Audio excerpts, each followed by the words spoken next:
Bienvenidos sean cada uno de ustedes a este quinto estudio de la serie Limitaciones en la libertad cristiana. Les invito a abrir sus Biblias en la primera carta a los Corintios, capítulo 9, y vamos a dar lectura a partir de los versículos 19 hasta el 27. El tema que estamos considerando es que como creyentes tenemos que tener cuidado respecto a la forma en que nos conducimos. En los episodios anteriores hemos estado considerando que en una iglesia generalmente hay dos grupos de hermanos, uno que ha crecido en el conocimiento de la voluntad de Dios, de la verdad de la palabra, y otro al que le toma mucho más tiempo crecer en ese aspecto. La Biblia cataloga como maduros en la fe al primer grupo y como débiles en la fe al segundo grupo. Según la Escritura, los maduros en la fe son quienes tenemos que tener mucho cuidado de cómo actuamos para no ser de tropiezo a los débiles que aún no han alcanzado esa madurez. Justamente en el capítulo 8, estuvimos considerando que en muchas ocasiones uno tiene que tomar la determinación de abstenerse de hacer ciertas cosas por amor a aquellos que aún no entienden mucho de la verdad de la palabra. Por eso es que, por ejemplo, en el versículo 13 del capítulo 8 dice: «Por lo cual, si la comida le es a mi hermano ocasión de caer, no comeré carne jamás para no poner tropiezo a mi hermano». Luego, en el capítulo 9, el apóstol Pablo, quien escribe estas indicaciones de parte de Dios, pasa a demostrar cómo él mismo se ha privado no solamente de las libertades que él tiene, sino aún de los derechos que él tiene como apóstol.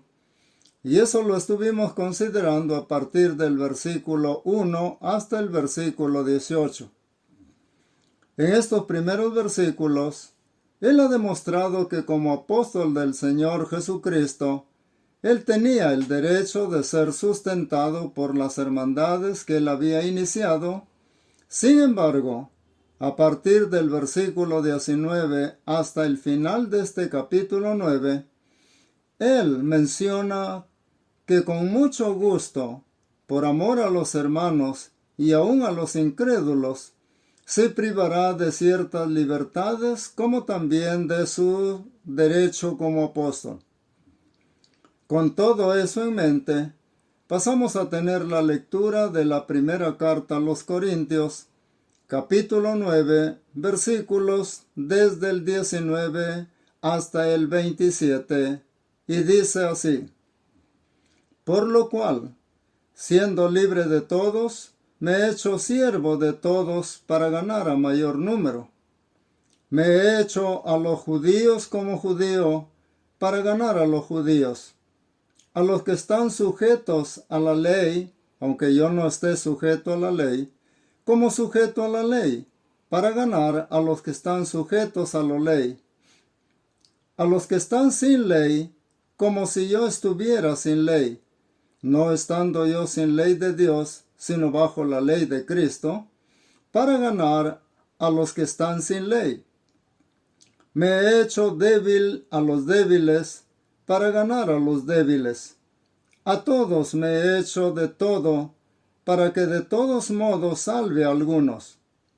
Y esto hago por causa del Evangelio, para hacerme copartícipe de él. ¿No sabéis que los que corren en el estadio, todos a la verdad corren, pero uno solo se lleva el premio? Corred de tal manera que lo obtengáis. Todo aquel que lucha, de todo se abstiene. Ellos a la verdad para recibir una corona corruptible, pero nosotros una incorruptible. Así que yo de esta manera corro, no como a la aventura. De esta manera peleo, no como quien golpea el aire, sino que golpeo mi cuerpo y lo pongo en servidumbre, no sea que habiendo sido heraldo para otros, yo mismo venga a ser eliminado. Muy bien, aquí el apóstol Pablo en el versículo 19 dice, por lo cual. ¿A qué se refiere con por lo cual? Él se refiere a que él ha sido comisionado por el Señor para predicar el Evangelio y para establecer iglesias en las naciones extranjeras. Por esta razón es que a partir del versículo 16 hasta el 18, él menciona su deber de predicar el Evangelio. Específicamente en el versículo 16 dice, pues si anuncio el Evangelio, no tengo por qué gloriarme, porque me es impuesta necesidad. Y ay de mí si no anunciare el Evangelio. Por lo cual, si lo hago de buena voluntad, recompensa tendré. Pero si de mala voluntad, la comisión me ha sido encomendada. Luego él dice, ¿cuál es mi galardón? ¿Cuál es mi recompensa? Y no es dinero. Él no está pensando ni hablando de dinero. Más bien en el versículo 18 dice, ¿cuál pues es mi galardón? Que predicando el Evangelio, presente gratuitamente el Evangelio de Cristo para no abusar de mi derecho en el Evangelio. Entonces, a la luz de todo eso, ahora se va a hacer notar el hecho de que él tiene un deber de parte de Dios, el cual es predicar el Evangelio, para lo cual el Señor lo comisionó. Pero también él tiene un derecho, el cual es ser sustentado por aquellos que se han favorecido de su servicio. Sin embargo, él determinó voluntariamente no pedir ninguna ayuda. Es bueno mencionar que él tenía un oficio, el cual era hacer tiendas. Entonces él trabajaba en eso y también predicaba el Evangelio. Ahora, en el versículo 19 él dice, por lo cual. ¿A qué se refiere con cuál? Se refiere al deber que tiene para con el Señor de predicar el Evangelio y al derecho que también el Señor le ha concedido de ser sustentado por aquellos que se favorecen de su servicio. Por eso en el versículo anterior él dijo, si nosotros sembramos entre vosotros lo espiritual, ¿es gran cosa si segáremos de vosotros lo material? Sin embargo, él dice, pero no hemos usado de este derecho.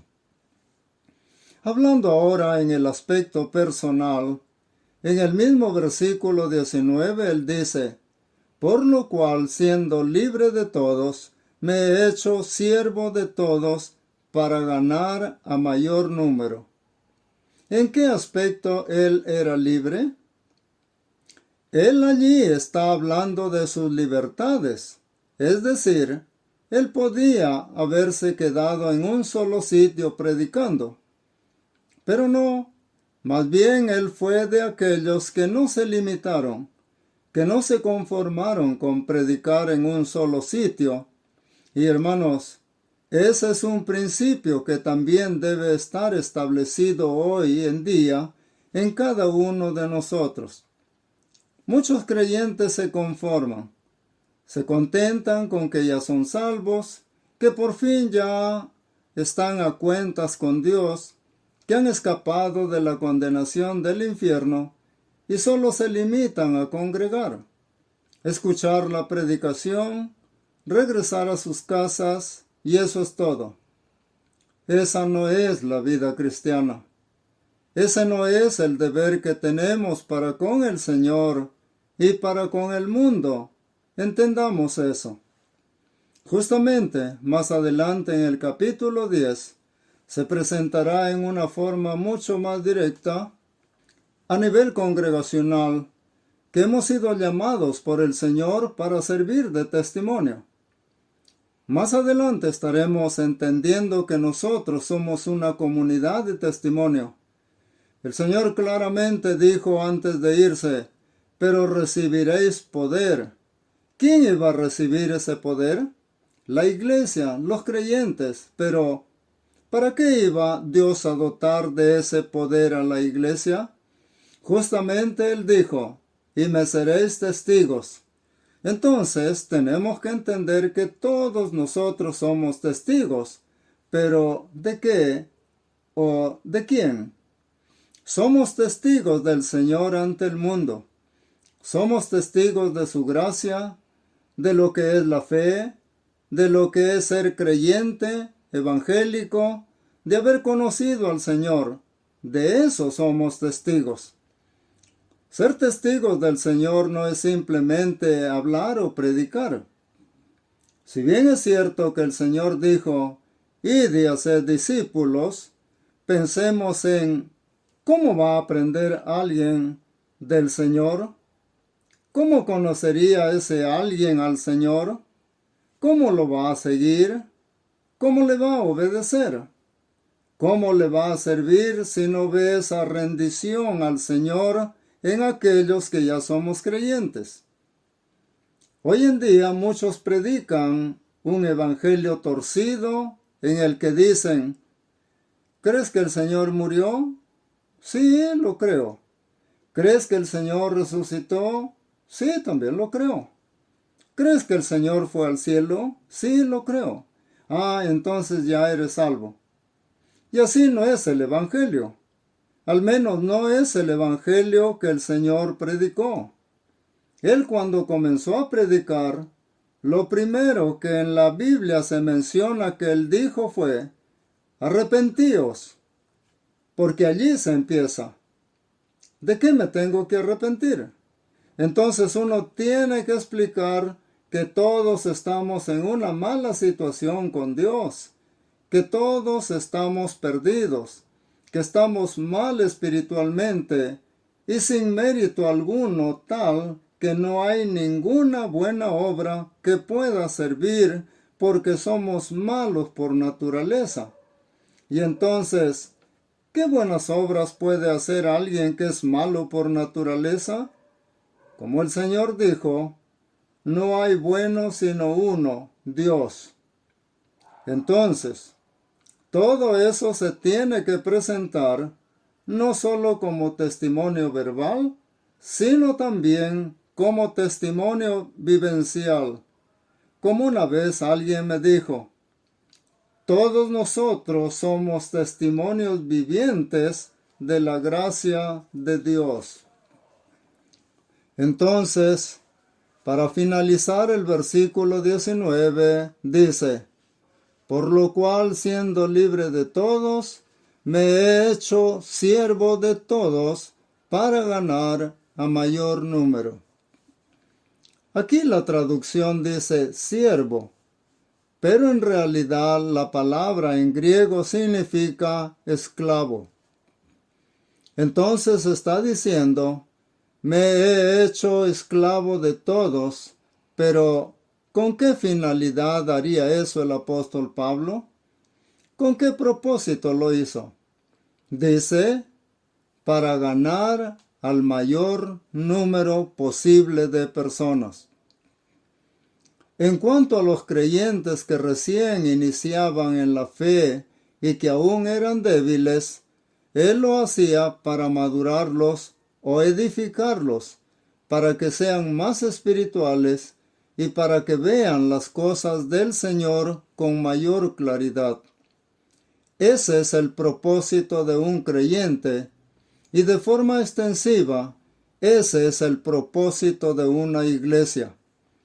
Y a eso apunta esto, porque el Señor ayudó al apóstol Pablo a escribir tanto a iglesias como a individuos, pero mayormente a iglesias en Roma, Tesalónica, Corinto, Filipos, para encaminarlas en la obediencia a nuestro Señor. Iglesias que en su mayoría él mismo fundó justamente a través de la predicación del Evangelio. Ahora él pasa a explicar en los versículos 21 y 22 ¿A qué se refiere cuando él dice esclavo de todos? En primer lugar dice a los judíos. Aquí se está refiriendo a los de su misma nación, de su misma raza.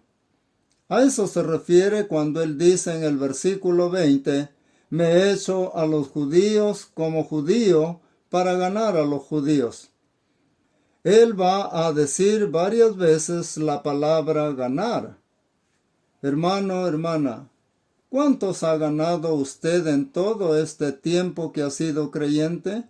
O sea, ¿a cuántos ha guiado?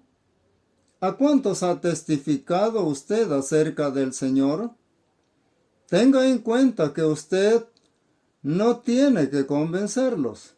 Eso no le compete a usted ni a mí. Esa es la obra del Espíritu Santo. Pero uno tiene que tener el deseo de que esa otra persona conozca la voluntad del Señor, conozca su situación espiritual y proceda a tomar la determinación de entregar su vida a Él, de comprometerse con el Señor a obedecerle y a servirle por siempre. Ese es el propósito que uno debe tratar de alcanzar como creyente y como iglesia. No debemos conformarnos. Por esa razón el apóstol le dijo a la iglesia en Filipos, en el capítulo 3, versículo 13, olvidando ciertamente lo que queda atrás y extendiéndome a lo que está delante. Esa es la actitud que un creyente y que una iglesia debe tener. Por el contrario, uno no debería estar diciendo, ya he trabajado bastante, así que ahora que trabajen otros. Por supuesto que esa no debe ser la actitud de un creyente, de una iglesia. Nosotros nos hemos entregado al Señor para servirle totalmente y para siempre, por lo cual, mientras dure nuestra vida terrenal, todos los días hasta que uno por salud o vejez ya no lo pueda hacer, debemos procurar servir a nuestro Dios con todo nuestro ser. Entonces veíamos que él decía, me he hecho a los judíos para ganar a los judíos, es decir, a los de su nación. Justamente el apóstol Pablo, a donde sea que él iba, él empezaba su predicación en la sinagoga. Si algún lugar donde iba había una sinagoga, él iba primero allí a predicar. Una sinagoga era el centro de reunión de los judíos, tal que si había judíos en distintas naciones, en cada una de esas naciones ellos procuraban tener un centro de reunión al cual se le denominaba como sinagoga. Entonces, primero predicaba en la sinagoga y luego predicaba en los demás lugares para que los extranjeros escuchen el mensaje de nuestro Señor. Es así como se fundaron iglesias en varios lugares como Filipos, Tesalónica, Berea, Grecia y en Asia. Es así como el apóstol Pablo desempeñaba su labor como apóstol. Primero predicaba a los judíos y luego a los demás extranjeros. Es por ello que, si lee el libro de Romanos, él dice, al judío primeramente y también al griego, lo cual significa que primero empezaba su predicación por los judíos, ya que ellos eran conocedores de Dios, de la ley y de las profecías. Continuando entonces con el versículo 20, cuando él dice, a los que están bajo la ley, se está refiriendo a aquellos que eran muy celosos de la ley y que trataban de cumplir todos los aspectos ceremoniales de esta, mas no los morales. Por ejemplo, ¿qué caracterizaba a los fariseos? El hacer oraciones para que la gente los mire, mas no para que Dios los escuche. Ellos querían que las personas los miren y crean que ellos eran personas muy consagradas a Dios. Cuidémonos de eso, hermanos. de reunir simplemente por apariencia para que no nos vayan a decir nada los hermanos. No es así. Pasamos ahora al versículo 21, donde el apóstol dice: a los que están sin ley, como si yo estuviera sin ley, no estando yo sin ley de Dios, sino bajo la ley de Cristo, para ganar a los que están sin ley. Esto naturalmente se refiere en parte a algunos judíos que no le daban importancia a Dios ni a sus mandatos. Justamente en el pueblo judío, los publicanos, por ejemplo, aunque eran judíos, no les interesaba estar apegados a la ley de Dios. Incluso en la Escritura se menciona que muchos fariseos criticaban al Señor por reunirse con publicanos, a quienes consideraban como pecadores. ¿Por qué cree usted que los publicanos eran catalogados como pecadores? Porque no les interesaba estar sujetos a Dios, no les interesaba ninguna religión. Pero también sin ley se refiere a aquella gente extranjera a la nación judía, a quienes se les llamaba gentiles. Ellos vivían sin la ley de Dios. Por eso, si vamos un momento al libro de Efesios, capítulo 2, versículos 11 y 12, dice: por tanto, acordaos de que en otro tiempo vosotros, los gentiles en cuanto a la carne, erais llamados incircuncisión por la llamada circuncisión hecha con mano en la carne. En aquel tiempo estabais sin Cristo, alejados de la ciudadanía de Israel y ajenos a los pactos de la promesa, sin esperanza. ¿Y qué dice allí? Y sin Dios en el mundo. Aquellos gentiles tenían su religión, pero no tenían comunión con el Dios verdadero. Entonces, aquí en este versículo 21, se refiere a ellos, a los sin ley del pueblo judío, pero mayormente a los gentiles, a los de otras naciones que no tenían conocimiento ni la ley de Dios.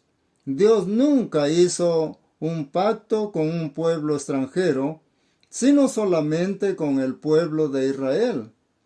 Más bien, a través del pueblo de Israel, a quien escogió para testimonio, debería venir la salvación. ¿Recuerdan lo que dice Génesis 12? Te bendeciré y serás de bendición, y en tu simiente serán benditas todas las familias de la tierra.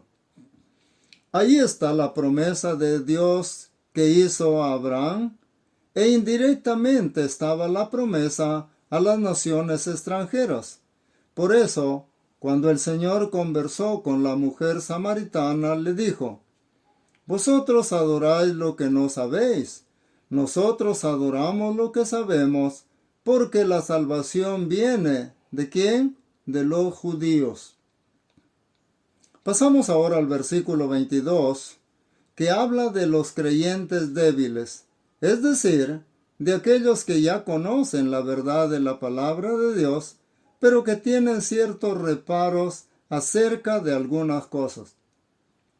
También en las iglesias hay quienes han llegado a crecer en el conocimiento de Dios, aquellos que han entendido con claridad las cosas y que ya no están sujetos a supersticiones o tradiciones.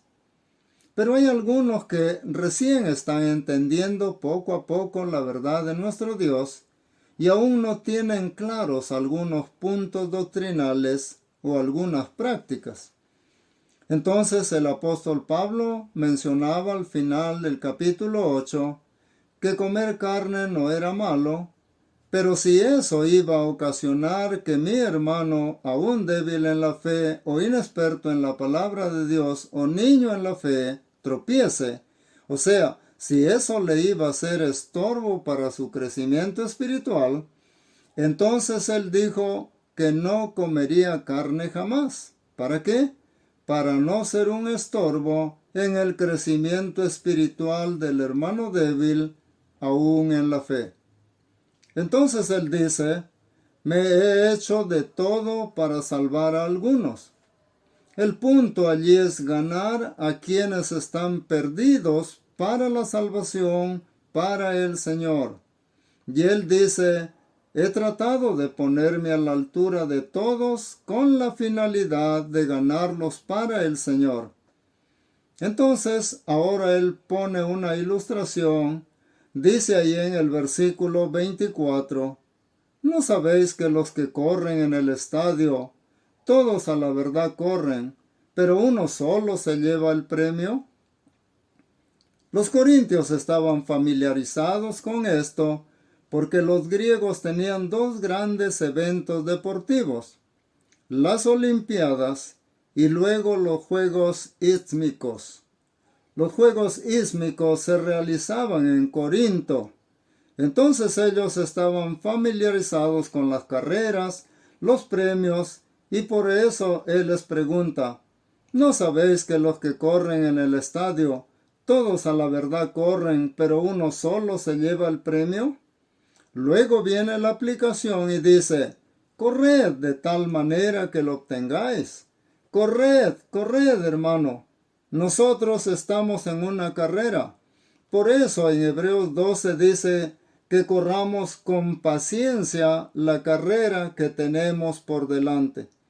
Entonces, un corredor se tenía que preparar bien y por eso dice allí, corred de tal manera que lo obtengáis.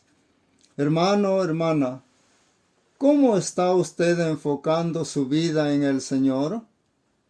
¿Está usted tratando de ser útil al Señor o se ha despreocupado? Le voy a decir que si usted y yo no nos ponemos activos a trabajar en la obra del Señor, a saber su voluntad para nuestras vidas y a llevarla a cabo, entonces estamos siendo inútiles a los propósitos de Dios. Porque el propósito de Dios es que seamos útiles para salvación hasta lo último de la tierra, ¿o no? Por supuesto que sí. Entonces, él menciona la disciplina que debe haber en uno. El del dominio propio, de no darle gusto a nuestra carne. Por eso dice, todo aquel que lucha de todo se abstiene. Ellos a la verdad para recibir una corona corruptible, pero nosotros una incorruptible. Ahora él en forma particular dice, yo de esta manera corro, no como a la aventura, o sea, no corro por correr. Y eso es lo que dice Pablo. Los atletas se preparan y no corren por correr. Todos corren a ganar el premio. Por eso él dice, corran la carrera cristiana de esa manera, con el objetivo de servir al Señor, de ganar almas para Él. No esté reuniendo simplemente por reunir. Es cierto que el Señor quiere que nos congreguemos, pero eso no es lo único que debemos hacer. Más bien lo que Él quiere es que nosotros nos congreguemos para aprender su palabra y luego salgamos para vivir y compartir esa verdad que aprendemos. No aprendamos únicamente para almacenar la información en nuestras mentes, sino para ponerla en práctica. Por ello, el apóstol Pablo dice, de esta manera corro, no como a la aventura. De esta manera peleo, no como quien golpea el aire, sino que golpeo mi cuerpo y lo pongo en servidumbre. Otra traducción dice, sino que tengo dominio sobre mi cuerpo y lo esclavizo. ¿Pero para qué? Para servir, para ganar almas. Justamente eso hacía el apóstol Pablo. Sufría persecuciones, cárceles, hambre, frío. ¿Pero con qué finalidad? Para ganar a otros para el Señor. Ninguna adversidad lo desanimó. Más bien en una ocasión dijo, no estimo preciosa mi vida para mí mismo, con tal que acabe mi carrera y el ministerio que recibí del Señor Jesús. ¿Para qué? Para anunciar el Evangelio, para guiar a la salvación a las personas. Y él termina diciendo, sino que golpeo mi cuerpo y lo pongo en servidumbre, no sea que, habiendo sido heraldo para otros, yo mismo venga a ser eliminado, es decir, no apto para ser un testigo del Señor. Ese es el punto aquí. Seamos cuidadosos, hermanos, de vivir de tal manera que no lleguemos a ser excluidos del servicio al Señor por mala conducta. Por ejemplo, si yo tengo una mala conducta en algo, entonces sería descalificado para seguir al frente de la obra como pastor. Cualquier creyente puede ser descalificado si no tiene un buen testimonio, ya sea en su familia, en el lugar donde vive, en donde trabaja. Como decimos, ¿con qué cara va a dar testimonio de la gracia de Dios? Por eso, hermanos, no seamos malos creyentes y mucho menos mediocres. Más bien seamos buenos creyentes, seamos buenos testigos del Señor. Aquí concluimos el estudio de hoy. Muchas gracias a cada uno de ustedes por habernos acompañado en este estudio. Dios les bendiga.